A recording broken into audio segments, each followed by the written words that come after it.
প্রিয় শিক্ষার্থীবৃন্দ, তোমরা জানো যে ন্যারেশনটা একটু কঠিন এবং এই ন্যারেশনে 5 নাম্বার থাকে এবং এটা অবশ্যই করতে হয় পরীক্ষায়।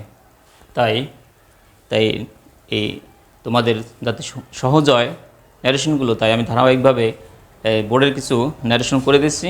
এগুলো থেকে দেখা যায় আসা যায় এবং এগুলো তুমি যদি পারো তাহলে খুব সহজেই যা পরীক্ষায় থাকবে সেটা পারা যাবে।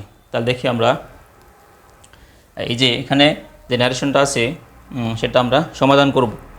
এখন এই ন্যারেশনটা করার আগে আমাদের যে বিষয়টা বুঝতে হবে যে আমরা কী ধরনের কী পরিবর্তন করব। আমরা সাধারণত 3টা পরিবর্তন করে থাকি। টেন্স চেঞ্জ, তার মানে কাল পরিবর্তন করি। 2 ওয়ার্ড চেঞ্জ অথবা ওয়ার্ড চেঞ্জ, এবং 3 নাম্বার যেটা হলো কি পারসন চেঞ্জ।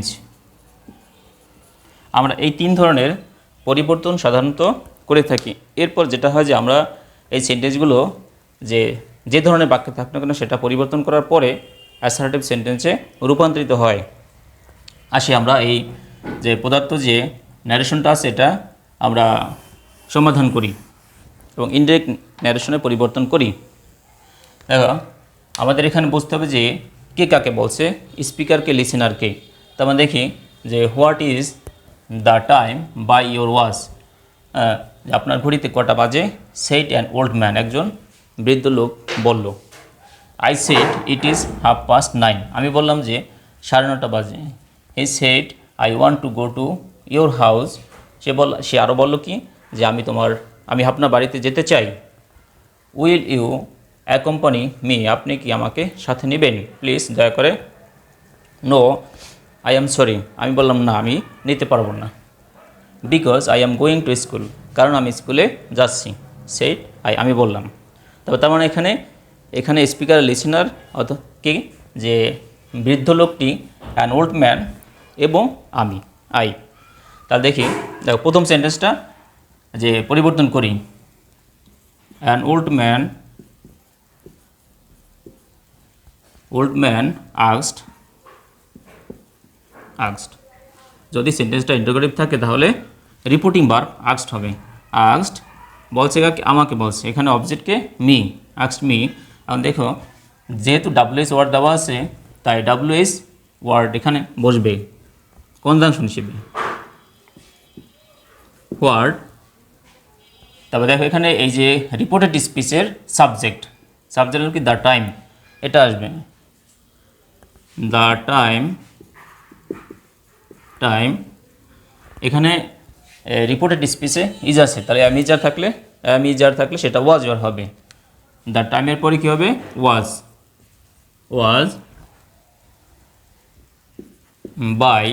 দেখো এখানে রিপোর্টেড স্পিচের মধ্যে ইওর আছে, তাই এটা ইওর সেকেন্ড পারসন, এটা পরিবর্তন হবে যে রিপোর্টিং ভার্বের অবজেক্ট, এই অবজেক্ট মি অনুযায়ী, তার মানে মাই ওয়াজ। এরপরের বাক্য দেখো যে আই সেড ইট ইজ 9:30, তার মানে বৃদ্ধ লোকটি প্রথমে প্রশ্ন করছে, এরপর আমি এখানে উত্তর দিলাম। তাহলে আই রিপ্লাইড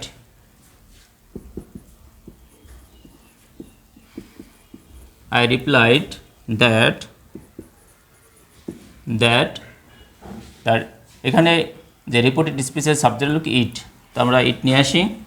ইট এখানেও একইভাবে ইজ আছে, তাহলে এখানে হবে কি ওয়াজ হবে। ইট ওয়াজ 9:30। এর পরের সেন্টেন্স আমরা দেখি যে he said I want to go to your house, সে বলল, তার মানে হি টোল্ড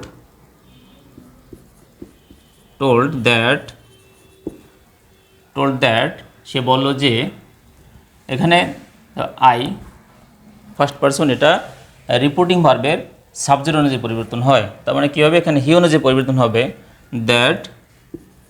দ্যাট হি, এখানে ভার্বের প্রেজেন্ট ফর্ম আছে, তাহলে এখানে ভার্বের পাস্ট ফর্ম হবে। He wanted to to go, go থাকলে গো হয়, কিন্তু কাম থাকলে গো হয়। টু গো, এখানে আছে কি ইয়োর, তাই ইয়োর এটা হবে কি অবজেক্ট অনুযায়ী, তার মানে মাই, এখানে অবজেক্ট কি মাই, my house.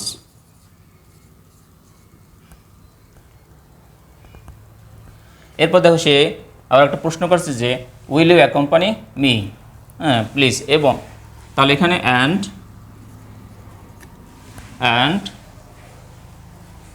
Politely asked, politely যেহেতু প্লিজ আছে আমরা এই জন্য কি পোলাইটলি অথবা কাইন্ডলি দেবো এই শব্দটা, হ্যাঁ পোলাইটলি আস্কড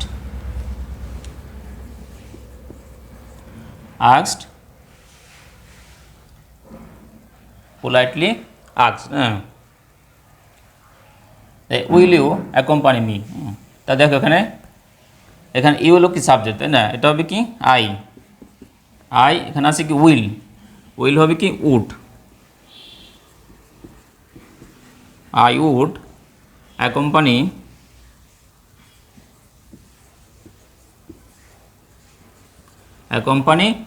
এখানে আছে কি মি, এখানে সাবজেক্ট অনুযায়ী, তার মানে কি হি, এখানে হবে কি হিম। আমরা এটা গেল দেখো। এরপরে আমি বললাম কি যে no I am sorry because I am going to school, তাহলে এটা আমি বলছি, তাহলে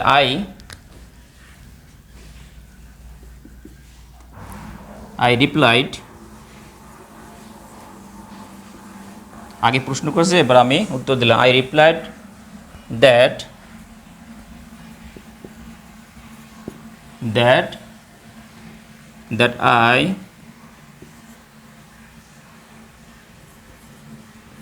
I would not, মানে আমি নিতে পারবো না, I would not। তারপরে এরপর বললাম কি যে I am sorry, যে and an apologist,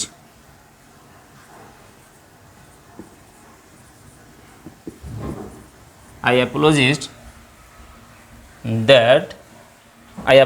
because I was going to school, because I was, am আছে তাহলে কি হবে was হবে, I was going to school।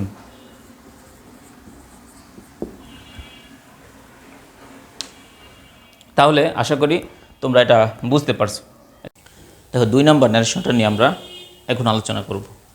দেখি এখানে আছে কি যে রিনা সেড টু সীমা, রিনা সীমাকে বলল যে why don't you get up early from sleep, কেন তুমি যে ঘুম থেকে তাড়াতাড়ি উঠো না।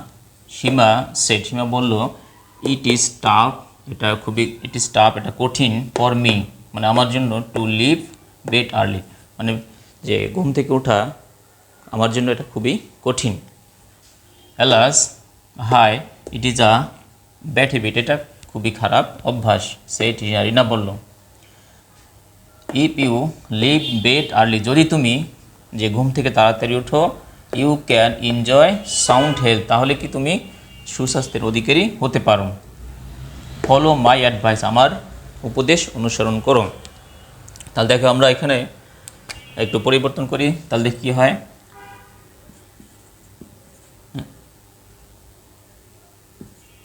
রিনা এখানে সেট টু, যেহেতু প্রশ্নবোধক বাক্য এখানে আক্সটে পরিবর্তিত হবে। রিনা আক্সড সীমা এখানে ডাব্লিউএস ওয়ার্ড দিয়ে শুরু, এই শব্দটা এখানে বসবে। হোয়াই এখানে ইউ আছে, ইউ পরিবর্তন হবে এই রিপোর্টিং ভার্বের অবজেক্ট অনুযায়ী। তাহলে এখানে সীমা, হোয়াই শি, এখানে আমরা এস দেব যেহেতু দুইটা নাম আছে রিনা এবং Seema. Why she, do not থাকলে এখানে হবে কি did not get up early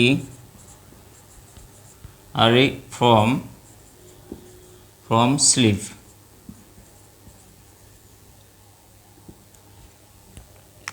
এরপর দেখি পরের বাক্যটা, সীমা সেড, সীমা বললো যে it is tough for me, এটা আমার জন্য খুবই কঠিন। টু লিভ বেড আর্লি, মানে সকালে ঘুম থেকে ওঠা আমার জন্য খুবই কঠিন। তাহলে প্রথমে প্রশ্ন করছিল যে রিনা, এখন সীমা উত্তর দিয়েছে, তাই সীমা এখন উত্তর দিল। তাই এখানে কি হবে, সেড হবে কি এখন রিপ্লাইডে পরিণত হবে। সীমা রিপ্লাইড দ্যাট এখানে যেহেতু এটা অ্যাসার্টিভ সেন্টেন্সের বাক্যটা, it is a tough for me, assertive sentence, তাহলে অ্যাসার্টিভ সেন্টেন্স এখানে যে কমা উঠে গিয়ে এখানে দ্যাট হবে। দ্যাট ইট, যে ইজ আছে এখানে রিপোর্টেড স্পেসের মধ্যে, এটা হবে কি ওয়াজ। ইট ওয়াজ টাফ ফর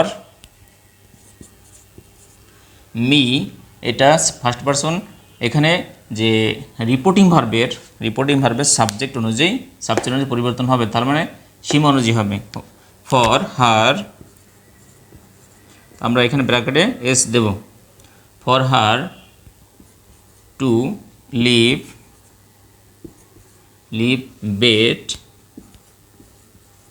বেড আর্লি। এরপরের বাক্য দেখি যে alas it is a bad habit, হাই, এটা একটা খারাপ অভ্যাস।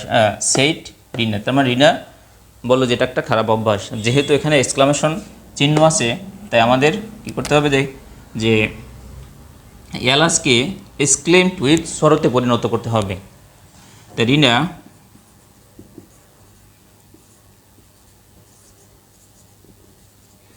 exclaimed with sorrow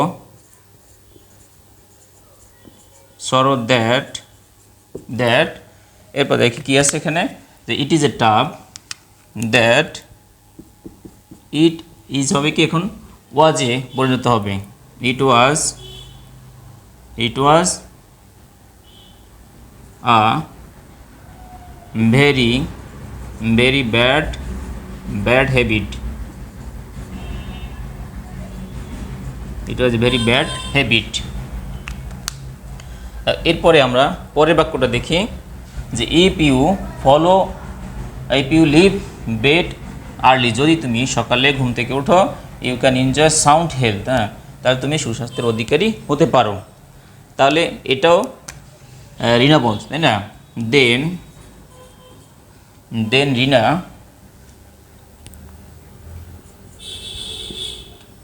Rina told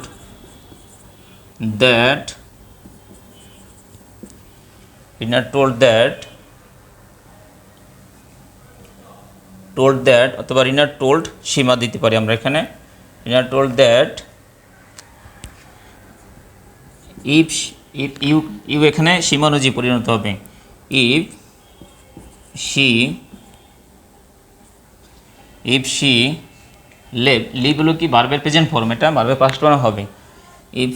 if she left bed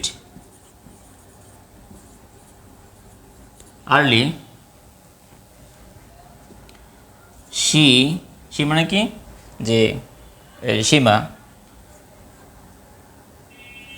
she can থাকলে কি হবে এখানে কুড হবে, ক্যান থাকলে কুড হবে। হ্যাঁ, she could enjoy sound health.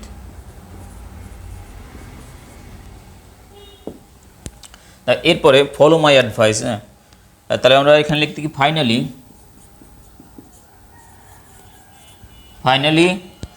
রিনা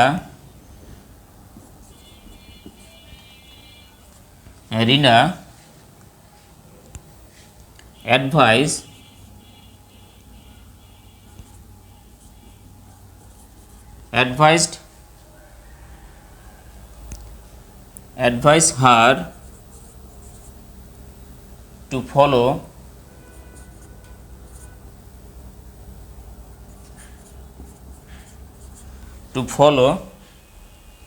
মাই, এখানে যে ওই রিনা অনুযায়ী পরিবর্তন হবে, টু ফলো মাই, এবার এখানে কি হার ফলো হার অ্যাডভাইস।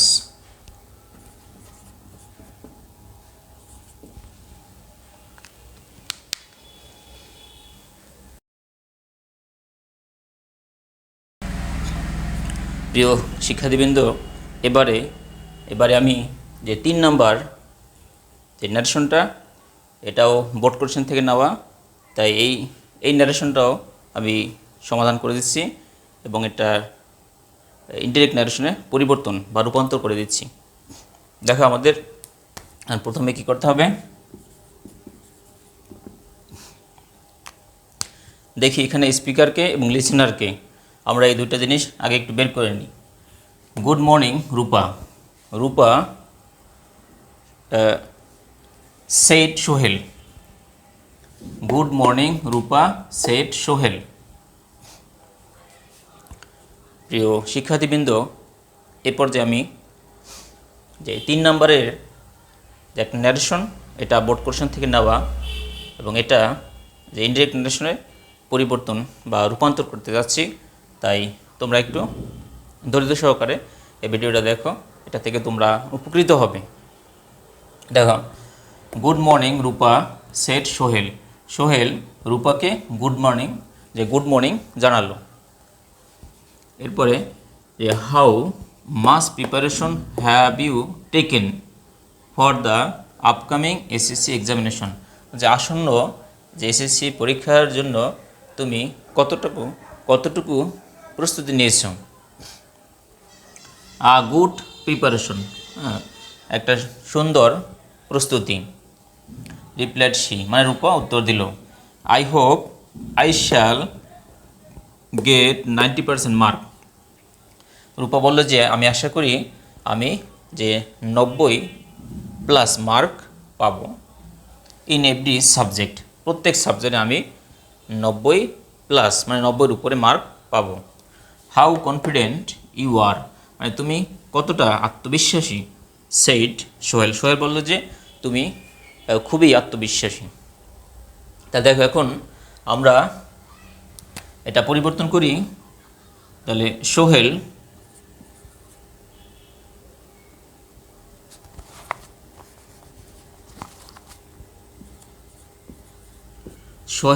এখানে গুড মর্নিং বা গুড ইভিনিং এরকম যদি যে শুভকামনা করে, তাহলে আমরা এই যে রিপোর্টিং ভার্বটা এটা আমরা উইস্টে পরিণত করব। Sohel wished Rupa good morning.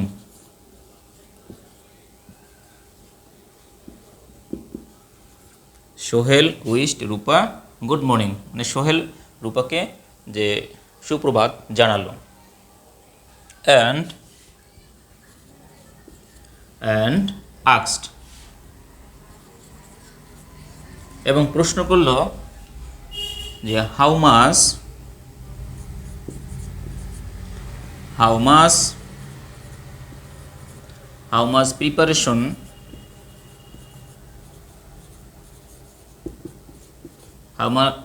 Preparation you had taken. মানে দেখো, এখানে ইউ মানে কে, রূপা।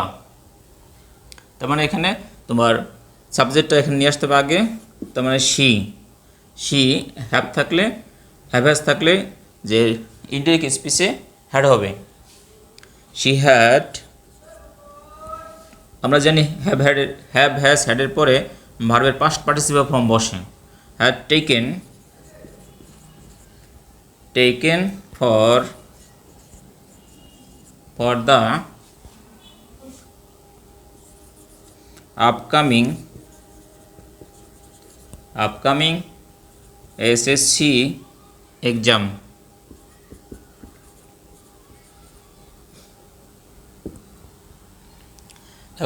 এই পর্যায়ে শেষ হলো। তারপরে গুড প্রিপারেশন, মানে একটা ভালো প্রস্তুতি। রিপ্লাইড শি, মানে মানে কি রূপা উত্তর দিল। তা রূপা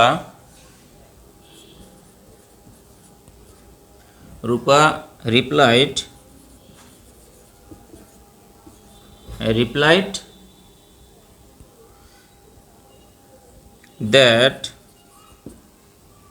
that she had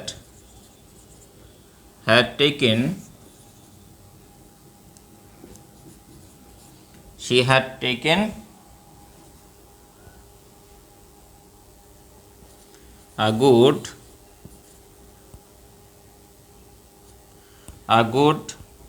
preparation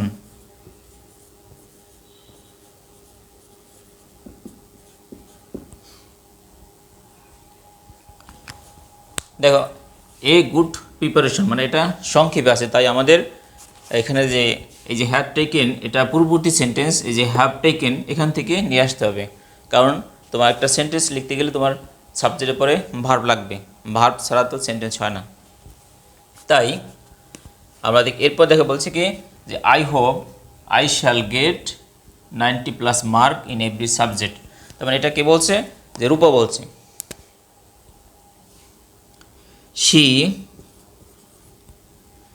she told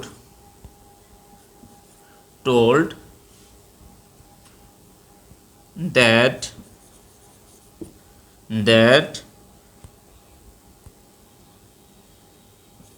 she hoped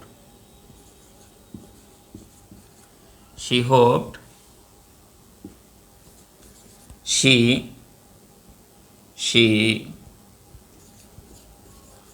would, তার মানে শ্যাল থাকলে এখানে উড হবে, she would get 90+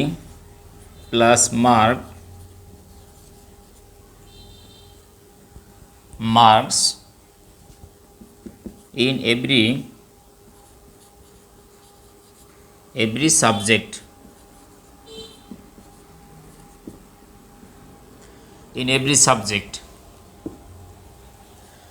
এরপরে how confident you are said Sohel. তাহলে এই সেন্টেন্সটাই যেখানে যে হাউ কনফিডেন্ট ইউ আর এটা একটা এক্সক্লামেটরি সেন্টেন্স, তো এক্সক্লামেটরি সেন্টেন্সে রিপোর্টিং ভার্ব এক্সক্লেমড হবে। তাহলে সোহেল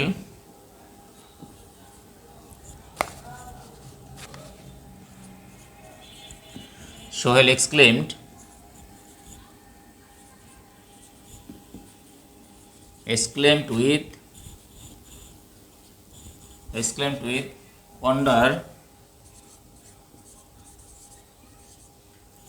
that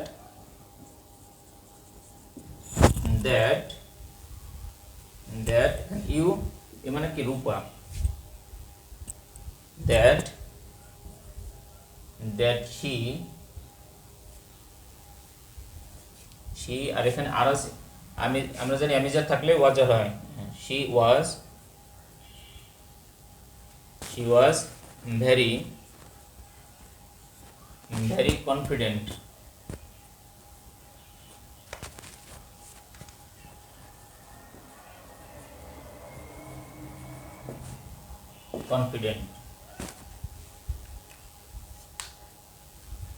তাহলে আমরা দেখি যে আমরা কি পরিবর্তন করছি। দেখো এখানে রিপোর্টিং ভার্ব সেড উইশে পরিবর্তন করছি, কারণ এখানে শুভকামনা প্রকাশ করছে। Sohel wished Rupa good morning. এরপরে কি করছে যে how much preparation have you taken, এটা একটা ইন্টারপ্রেটিভ প্রশ্ন, তাই এখানে এই যে এখানে আস্কড হয়েছে। এরপরে যেহেতু ডাব্লিউএস বা ডাব্লিউ দিয়ে ডাব্লিউএস ওয়ার্ড দিয়ে শব্দ গঠিত, তাই এখানে হাউ মাচ প্রিপারেশন আমরা এটা নিয়ে আসলাম। এরপরে কি এই যে এখানে ইউ সাবজেক্ট এখানে কি তোমার সি অনুযায়ী হবে, মানে এখানে সেকেন্ড পারসন অবজেক্ট অনুযায়ী হবে। তাই সি এখানে হ্যাভ আছে, এখানে হ্যাড হবে, she had taken for the upcoming SSC exam বা এই গুড প্রিপারেশন, এটা রূপা উত্তর দিল। তার মানে রূপা রিপ্লাইড দ্যাট এখানে সংক্ষেপে আছে, তাই এটাকে আমরা পূর্ণ বাক্যে লিখতে হবে। তাহলে এখানে কি হবে, she had taken a good preparation। এরপর দেখো যে I hope I shall get 90+ mark in every subject, এখানে কি বলছে কথাটা, রূপা বলছে।